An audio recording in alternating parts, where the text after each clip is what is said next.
नमस्कार प्रिय साथियों, आपका बहुत बहुत स्वागत, बहुत बहुत अभिनंदन। प्रिय साथियों, कल देवगुरु बृहस्पति का गोचर मेष राशि से ये निकलकर वृषभ राशि में गोचर करेंगे।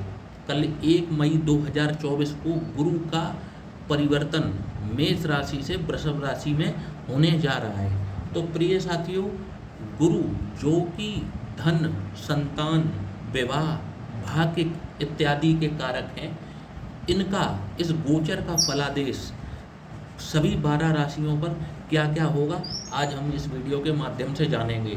तो आइए प्रिय मित्रों, बात कर लेते हैं पहली राशि मेष राशि। तो मेष राशि के द्वितीय भाव में गुरु का गोचर होने जा रहा है। तो क्या इसमें फल मिलेगा, आइए देख लेते हैं।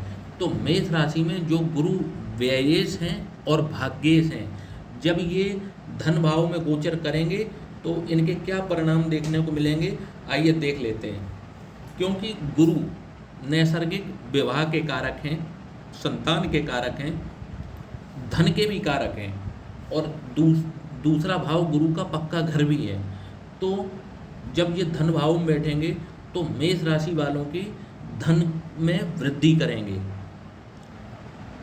धन में वृद्धि होगी और इनका धर्म के प्रति लगाव बढ़ेगा, क्योंकि ये धर्म के भी कारक हैं, और इनका आध्यात्म की ओर भी रुझान जाएगा।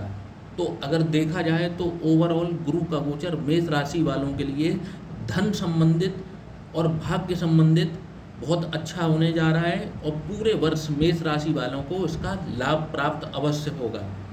अब बात कर ली जाए अगर कि वृष राशि वालों के लिए इसका क्या असर देखने को मिलेगा। तो वृष राशि में ये लग्न में गोचर करेंगे,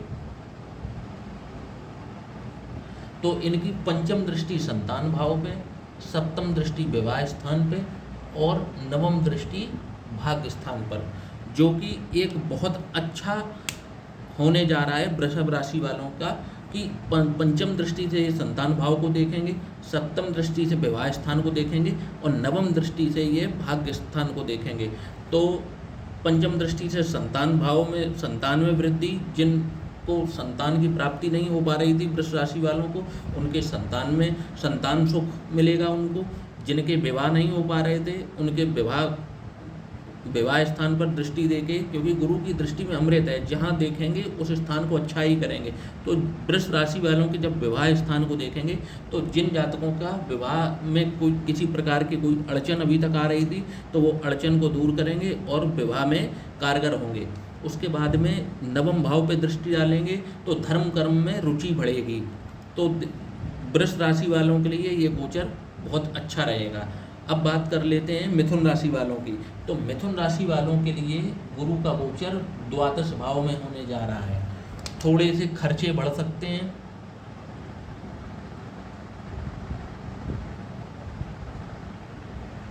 थोड़े खर्चे बढ़ सकते हैं, लेकिन ओवरऑल देखा जाए तो अगर मिथुन राशि वालों पे कर्ज चला आ रहा था तो ये गुरु की दृष्टि पड़ने से कर्ज अब ये उतार पाएंगे अपना।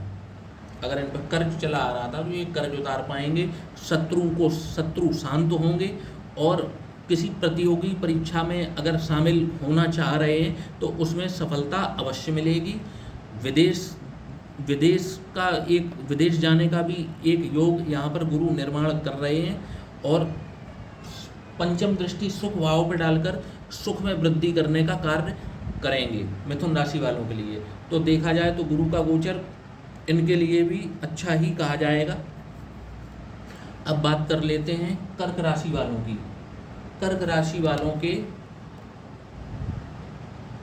लाभ स्थान से गुरु गोचर करेंगे, जो कि गुरु का एक बहुत अच्छा स्थान है। गुरु का लाभ स्थान पे होना, तो लाभ स्थान पे जब भी गुरु होंगे तो पराक्रम भाव पे इनकी पंचम दृष्टि जाएगी, तो छोटी मोटी यात्राएं लाभप्रद होंगी, अच्छी होंगी इनके लिए। सप्तम दृष्टि पंचम भाव पे डालकर ये संतान सुख, शिक्षा में जो रुकावटें आ रही थी तो शिक्षा में उन्नति प्राप्त होगी। विद्यार्थी अगर आप विद्यार्थी हैं और आपकी कर्क राशि बनती है तो आपको अपने एकेडमिक्स में अच्छी सफलता प्राप्त हो सकती है। और इनकी नवम दृष्टि विवाह स्थान पर, तो जो कर्क राशि के जातक हैं उनके विवाह में भी ये गुरु कारगर होंगे, और जिनके विवाह नहीं हो रहे थे उनके विवाह गुरु अपने इस 1 वर्ष के अपने 1 वर्ष के गोचर में उनका विवाह सुनिश्चित कराएंगे। अब बात करते हैं, यदि किसी की सिंह लग्न है तो सिंह लग्न वालों के 10वें भाव में गुरु गोचर करेंगे। तो 10वें भाव में बैठकर ये इनकी एक दृष्टि धन स्थान पर रहेगी, धन स्थान पर इनकी पंचम दृष्टि रहेगी, तो धन में वृद्धि होगी, धन में वृद्धि करने वाले होंगे। सप्तम दृष्टि सुख भाव में, तो आप अगर यदि भूमि भवन वाहन कुछ भी खरीदना चाह रहे थे तो गुरु उसमें आपकी सहायता करेंगे, माता से आपके संबंध मधुर होंगे।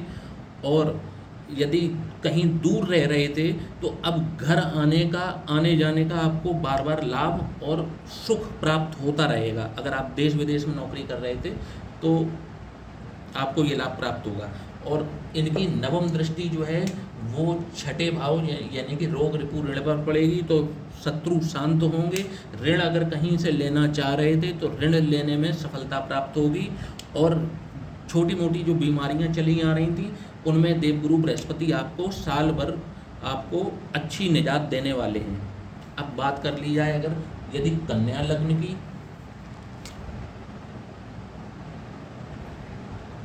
तो कन्या लग्न वालों के देवगुरु बृहस्पति भाग्य भाव में गोचर करने जा रहे हैं। पहली दृष्टि लग्न पे, दूसरी दृष्टि पराक्रम भाव पे और तीसरी दृष्टि पंचम भाव पे।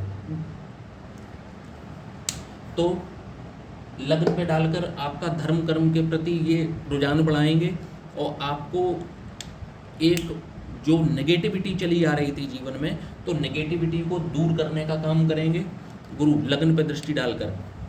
पराक्रम भाव पे दृष्टि डालेंगे, छोटी मोटी यात्राएं आपकी लाभप्रद होंगी। भाई बहनों से जो रिश्ते जिन जातकों के खराब चल रहे थे अपने छोटे भाई बहनों से, उनसे अब रिश्ते मधुर होंगे। और आपके पराक्रम में ज्ञान के द्वारा वृद्धि होगी। गुरु की सप्तम दृष्टि जब यहाँ पर पड़ेगी और नवम दृष्टि संतान भाव पर, तो फिर वही शिक्षा में सफलता प्राप्त होगी, संतान सुख प्राप्ति होगा। और इस पूरे वर्ष गुरु आपको एंजॉयमेंट मतलब सुख, आपको सुख की प्राप्ति अवश्य करवाएंगे। अब बात कर लेते हैं तुला राशि की। तुला राशि में गुरु का गोचर अष्टम भाव में होगा।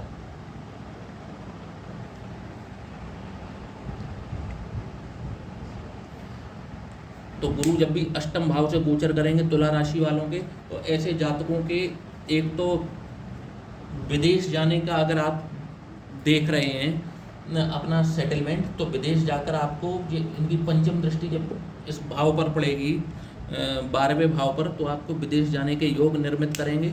इनकी सप्तम दृष्टि जब भी धन स्थान पर पड़ेगी तो आपको धन में लाभ मिलता हुआ दिखाई पड़ेगा। और नवम दृष्टि इनकी सुख भाव पर पड़ेगी, तो माता से संबंध और भूमि भवन वाहन इनके भी सुख आपको थोड़े मिले जुले प्राप्त होंगे, लेकिन होंगे, क्योंकि देवगुरु बृहस्पति नैसर्गिक शुभ ग्रह हैं। ये खराब स्थान पर भी बैठकर इतना ज़्यादा खराब किसी का करते नहीं हैं। इसलिए अष्टम भाव में बैठकर भी ये थोड़ा सा ये हो सकता है कि धन में रुक कर धन आए, लेकिन धन आता रहेगा। द्वादश भाव में हालांकि अगर आप विदेश में सेटल होना चाह रहे हैं तो ये तो आपको मिल जाएगा आसानी से, लेकिन थोड़ा धन में देखा जाए तो रुकावट, रुक के धन आएगा। और नवम दृष्टि जो है इनकी सुख भाव पर पड़ेगी, तो भूमि भवन वाहन कुछ भी खरीदने से पहले एक बार को विचार करके खरीदें। और इसमें भी मिले जुले आपको फल मिलते दिखाई देंगे तुला राशि वालों के लिए। अब बात कर लेते हैं वृश्चिक राशि वालों की। तो वृश्चिक राशि वालों के सप्तम स्थान पर ही गुरु का गोचर होगा। गुरु का गोचर सप्तम स्थान, तो इनकी पंचम दृष्टि आय भाव पर आय बढ़ाने का काम करेंगे। पंचम दृष्टि आय भाव पर, सप्तम दृष्टि लग्न पर, तो धर्म कर्म में रुचि बढ़ेगी, ज्ञान में वृद्धि होगी और नवम दृष्टि पराक्रम भाव पर, तो छोटी मोटी यात्राएं लाभप्रद होंगी, भाई बहनों से रिश्ते मधुर होंगे और पराक्रम में यहाँ पर वृद्धि करने वाले होंगे। अब बात कर लेते हैं धनु राशि की। तो धनु राशि में ये खुद लग्नेश बनते हैं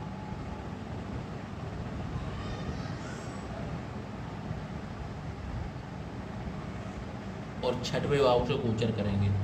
तो लग्नेश का हालांकि छठवें भाव में जाना ठीक नहीं है, लेकिन फिर भी यहाँ पर क्योंकि लग्नेश हैं तो छठवें भाव से जब भी गोचर करेंगे, तो जब भी छठवें भाव से गोचर करेंगे तो इनकी पंचम दृष्टि कर्म भाव पर पड़ेगी। तो ऐसे जातक जो शिक्षा के क्षेत्र में अपना कैरियर बनाना चाहते हैं तो उनको लाभ की अवश्य प्राप्ति होगी।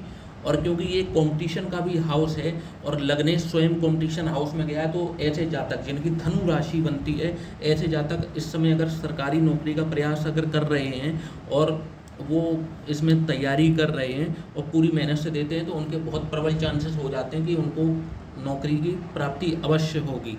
और सप्तम दृष्टि जब भी द्वादश भाव पर डालेंगे तो विदेश में जो जातक सेटलमेंट का अपना विचार बना रहे हैं, तो ऐसे जातकों को विदेश में सेटल होने का मौका मिलेगा। और नवम दृष्टि धन भाव पर पड़ेगी तो धन में वृद्धि करने का कार्य देवगुरु बृहस्पति धनु राशि वालों के लिए अवश्य करते हुए नजर आ रहे हैं इस वर्ष। अब बात कर लेते हैं मकर राशि। मकर राशि वालों की तो बहुत ही बढ़िया पंचम भाव में गोचर हो रहा है देवगुरु बृहस्पति का। तो देखा जाए तो गुरु यहाँ पर गोचर कर रहे हैं मकर राशि वालों का। पंचम दृष्टि नवम भाव पर, सप्तम दृष्टि आय भाव पर और नवम दृष्टि लग्न पर। तो सर्वाधिक शुभ स्थिति मकर राशि वालों के लिए दिखाई पड़ रही है यहाँ पर, क्योंकि पंचम दृष्टि डालकर उच्च शिक्षा, जो जातक उच्च शिक्षा लेने के लिए प्रयास कर रहे थे, तो ऐसे जातकों को उच्च शिक्षा लेने में सहूलियत आएगी, उन्हें नए अवसर प्राप्त होंगे उच्च शिक्षा लेने में। धर्म कर्म में रुचि बढ़ेगी। सप्तम दृष्टि आय भाव पर डालकर आय को बढ़ाने का कार्य करेंगे। पूरे वर्ष आपको देवगुरु बृहस्पति की कृपा प्राप्त होती रहेगी आय के मामले में। और वही बात लगन पे दृष्टि देवगुरु बृहस्पति की, तो अच्छे विचारों के साथ आपका पूरा वर्ष बीतेगा। नेगेटिविटी को दूर करने का कार्य करेंगे, धर्म कर्म में आपकी रुचि को बढ़ाने का कार्य करेंगे। अब बात यदि की जाए कुंभ लग्न वालों की, तो कुंभ लग्न में गुरु का गोचर सुख भाव में होगा। यहाँ पर एक हिदायत ये दी जाती है कि वैसे तो गुरु का गोचर चतुर्थ भाव में अच्छा ही रहेगा, लेकिन ऐसे जातक जो कि विद्यार्थी जीवन में है, ये अपनी संगत को इनको थोड़ा सा देखना पड़ेगा। अच्छी संगत में रहने की सलाह दी जाती है और पूरे वर्ष इनको मतलब बुरी संगति से दूर रहना है। और यहाँ पर देवगुरु बृहस्पति बैठेंगे तो ऐसे व्यक्ति को मांस और मदिरा खाने के जो शौकीन हैं, तो उनको इस पर परहेज रखने की हिदायत दी जाती है कि यदि यहाँ पर ये करेंगे तो गुरु यहाँ और बिगड़ते चले जाएंगे, तो उनके नेगेटिव इफेक्ट भी मिल सकते हैं। पॉजिटिव इफेक्ट तो यही है उनका कि यहाँ पर बैठकर सुख में वृद्धि करेंगे। भूमि भवन वाहन में निवेश करना चाहते हैं, खरीदना चाहते हैं, तो अच्छी स्थिति गुरु यहाँ पर निर्मित करेंगे, परंतु इन चीज़ों से थोड़ा सा सतर्क रहना होगा। अब बात कर लेते हैं मीन राशि वालों की। यदि मीन राशि किसी की है तो गुरु का गोचर पराक्रम भाव में रहेगा। तो पराक्रम भाव में जब भी गुरु गोचर करेंगे तो जातक के भाई बहनों से संबंधों को मधुर करेंगे। छोटी मोटी यात्राएं जो भी करेंगे तो उनमें उनसे लाभ प्राप्त होगा। जिस पर्पस के लिए यात्रा की जा रही है उसमें सफल होंगे।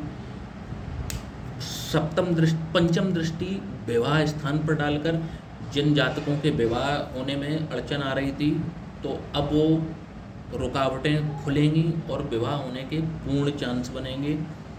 सप्तम दृष्टि भाग्य स्थान पर डालकर जातक को धर्म कर्म में रुचि, पिता से संबंध मधुर और धर्म कर्म में रुचि और भाग्य में वृद्धि करने वाले होंगे। आपको जो चीज़ें मेहनत से अभी तक नहीं मिल पा रही थी, अब वो आपको भाग्य से मिलेंगी। अब कुदरत आपको अवसर देगी, क्योंकि देवगुरु बृहस्पति की जो सप्तम दृष्टि है वो भाग्य स्थान पर है, और इस नवम दृष्टि आय भाव पर रहेगी।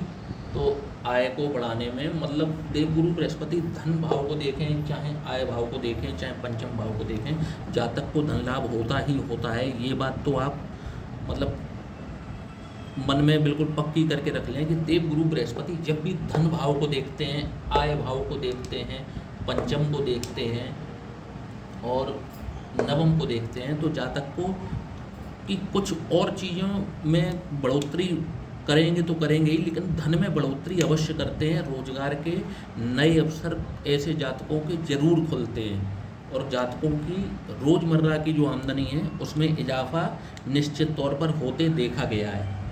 तो प्रिय साथियों, देवगुरु बृहस्पति का सभी 12 राशियों में गोचर जो है वो इस प्रकार के कुछ परिणाम आपको देखने को मिल सकते हैं। इसी के साथ यदि आपको मेरा वीडियो पसंद आया हो तो लाइक और सब्सक्राइब अवश्य कीजिएगा। और अब मैं आपसे इजाज़त चाहूँगा, तो जय श्री राम।